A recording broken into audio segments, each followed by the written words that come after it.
Perkenalkan, saya Aulia Zahra dengan NIM 878234751 dari kelas 2B Prodi PGSD Universitas Terbuka.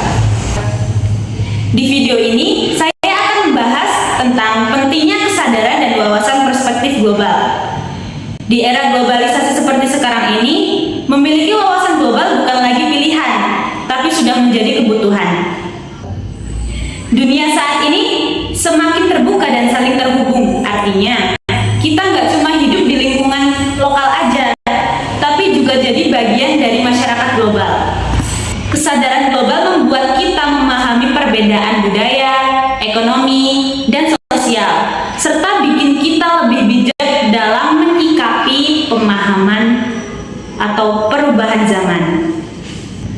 Pembahasan yang pertama, pentingnya kesadaran global di era globalisasi. Kesadaran global artinya apa sih? Kesadaran global artinya kita bisa melihat dunia secara luas dan terbuka. Yang pertama, supaya kita nggak mudah terpengaruh budaya asing tanpa mengerti konteksnya. Yang kedua, biar kita tetap kuat dengan identitas nasional, walaupun terbuka sama budaya luar. Yang ketiga, karena wawasan global bikin kita lebih sigap menghadapi dunia kerja dan tantangan zaman.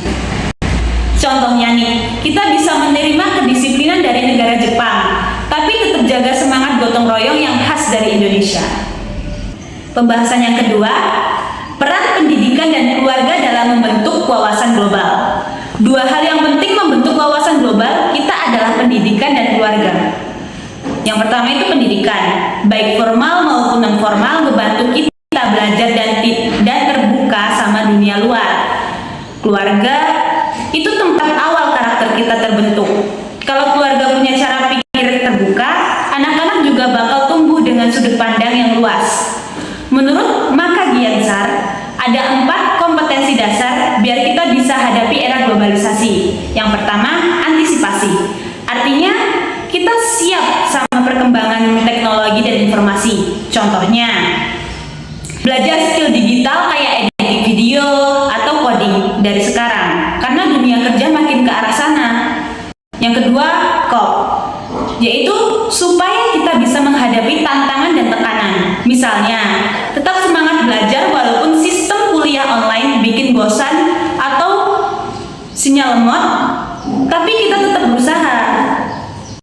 Yang ketiga, akomodasi, yaitu agar bisa menerima hal baru tanpa kehilangan jati diri. Contohnya, kita bisa suka K-pop atau budaya luar lain, tapi tetap bangga pakai baju adat dan cinta makanan tradisional. Yang keempat, reorientasi, yaitu kemampuan mengubah cara pandang jadi lebih modern dan terbuka. Misalnya, mulai menerima perbedaan pendapat atau sadar pentingnya kesetaraan gender dan toleransi di masyarakat.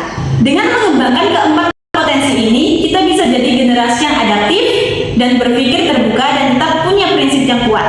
Nah, sebagai penutup, kita bisa simpulkan bahwa kesadaran dan wawasan perspektif global penting. Bahkan penting banget buat kita yang hidup di era serba terhubung ini. Dan semua itu dimulai dari pendidikan dan lingkungan keluarga. Dengan begitu, kita bisa jadi bagian dari masyarakat global tanpa kehilangan identitas sebagai budaya Indonesia. Nah, sekian pembahasan yang saya sampaikan. Semoga bermanfaat. Wassalamualaikum warahmatullahi wabarakatuh.